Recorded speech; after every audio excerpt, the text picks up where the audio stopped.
बौरीगढ़ के राजकुमार सूरजमल का विवाह परिमाल राजा की पुत्री चंद्रावली से तब हुआ था जब आल्हा उदल बालक ही थे।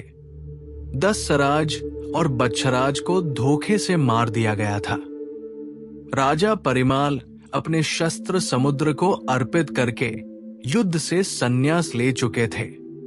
बौरीगढ़ के राजा वीर शाह अपने पुत्र के साथ महोबा पर आक्रमण करके चंद्रावली को ब्याहने आ चुके थे। तब रानी मल्हना ने राजा परिमाल को समझाया था कि बेटी चंद्रावली का विवाह किसी राजकुमार से करना ही है। फिर बौरीगढ़ के राजा यदुवंशी है। राजकुमार सुंदर है, वीर है। युद्ध का विचार त्याग कर बेटी के ब्याह की तैयारी करो। समधी राजा को बारात लेकर द्वार पर पधारने का निमंत्रण भेजो। रानी की समझदारी से बिना रक्तपात के चंद्रावली का विवाह धूमधाम से हो गया। 14 वर्ष बीत जाने पर भी चंद्रावली कभी मायके नहीं भेजी गई। छोटे भाई युवा हो गए, परंतु किसी ने बहन को देखा तक नहीं था। एक बार सावन में तीज से पहले रानी मल्हना को बेटी की याद आ गई। बहुत दिन से कुशलता का समाचार भी नहीं मिला था। मल्हना के नेत्रों से आंसू छलक पड़े। उसी समय उदल वहां पहुंचा। पूछने पर माता ने अपनी वेदना कह सुनाई। 14 वर्ष से बेटी को नहीं देखा। सावन में सब अपने मायके आती है, परंतु उसके ससुराल वालों ने उसे कभी नहीं आने दिया। इस पर उदल ने ठान लिया कि मैं उसे लेकर आऊंगा। ससुराल के लिए कुछ भेंट का प्रबंध कर दिया जाए।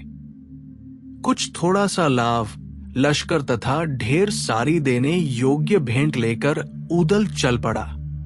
राजा परिमाल ने कहा, बौरीगढ़ से पहले दिल्ली जाते हुए पृथ्वीराज से सलाह लेकर जाना।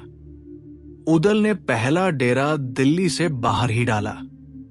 समाचार पाकर पृथ्वीराज ने उदल को बुलवाया, परंतु उदल से पहले ही माहिल वहां जा पहुंचा। उसने दिल्लिप्ति पृथ्वीराज को उदल के विरुद्ध भड़काया। माहिल बोला, राय पिथौरा, आपका भला इसी में है कि उदल को पकड़कर मरवा दो। बौरीगढ़ के बहाने वह दिल्ली पर आक्रमण करेगा। आप पहले ही उस पर हमला कर दो। पृथ्वीराज ने माहिल की बात नहीं मानी। वे उरई नरेश माहिल की बातों से पहले भी धोखा खा चुके थे। माहिल तब बौरीगढ़ चला गया। अनेक सेनाओं तथा राजाओं को लड़वाने और मरवाने में माहिल का दोष सर्वाधिक है। पृथ्वीराज ने उदल को अपनी सभा में बुलवाया। उदल ने बताया कि वो बौरीगढ़ जाकर चंद्रावली बहन को सावन में घर लाने जा रहा है। पृथ्वीराज ने न केवल प्रसन्नता व्यक्त की, बल्कि पृथ्वीराज तथा उसकी रानी ने बिटिया के सास ससुर के लिए कीमती उपहार भी दिए। फिर उदल बौरीगढ़ के लिए रवाना हुआ। बौरीगढ़ से बाहर 3 कोस पर उदल ने डेरा डाल दिया और राजा को संदेश भेज दिया कि वो अपनी बहन को महोबा ले जाने के लिए आया है। राजा ने दूध भेजकर उदल को प्रेम से बुलवाया, स्वागत किया और चंद्रावली को प्रेम से विदा करने की तैयारी की जाने लगी। इतने में माहिल राजा के पास जा पहुंचा। माहिल को आसन देकर सम्मान पूर्वक बिठाया और हाल पूछा। माहिल बोला, उदल और आल्हा को राजा परिमाल ने महोबा से निकाल दिया है।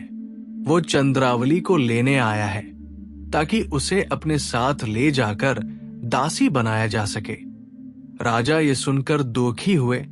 तब माहिल ने कहा, आप उदल को पकड़ लो और मरवा दो तो राजा परिमाल पर एहसान होगा। माहिल तो आग लगाकर चलता बना। इधर राजा ने पुत्रों को उदल को काबू करने का आदेश दिया। उदल सहज ही काबू में नहीं आ सकता था। बहुत से वीर मारे गए, परंतु अंत में उदल को बांध लिया गया और महल के पीछे की गहरी खाई में फेंक दिया। चंद्रावली हैरान और परेशान थी। उसने रात को रस्सी से बांधकर खाई में उदल को भोजन पहुंचाया, परंतु उदल ने कहा, बहन, किसी प्रकार महोबा में सूचना भिजवा दो। वहां से भाई मुझे छुड़ा कर ले जाएंगे और आपको भी महोबा ले चलेंगे। चंद्रावली ने विश्वस्त दूत के हाथ संदेश भेजा। माता मल्हना ने पत्र पढ़ा और आल्हा, मलखान, ढेवा और ब्रह्मा को तुरंत बौरीगढ़ भेजा। बौरीगढ़ में भारी युद्ध हुआ। फौज तो अनगिन मारी ही गई। बौरीगढ़ के सातों राजकुमार भी बारी बारी कैद कर लिए गए। स्वयं वीर शाह भी युद्ध करने आया।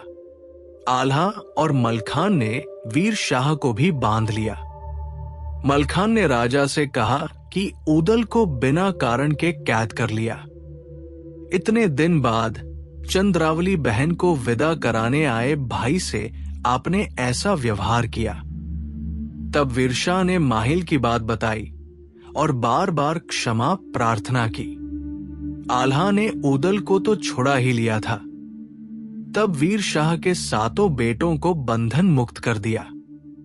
राजा को सम्मान सहित आजाद कर दिया। राजा ने चंद्रावली को विदा करने का प्रबंध किया। सातों राजकुमारों और राजा रानी को उपहार भेंट कर सम्मानित किया। बहन चंद्रावली को विदा करवाकर पालकी में बिठाकर महोबा ले आए। माता मल्हना ने आरती करके स्वागत किया। महोबे में खूब खुशियां मनाई गई।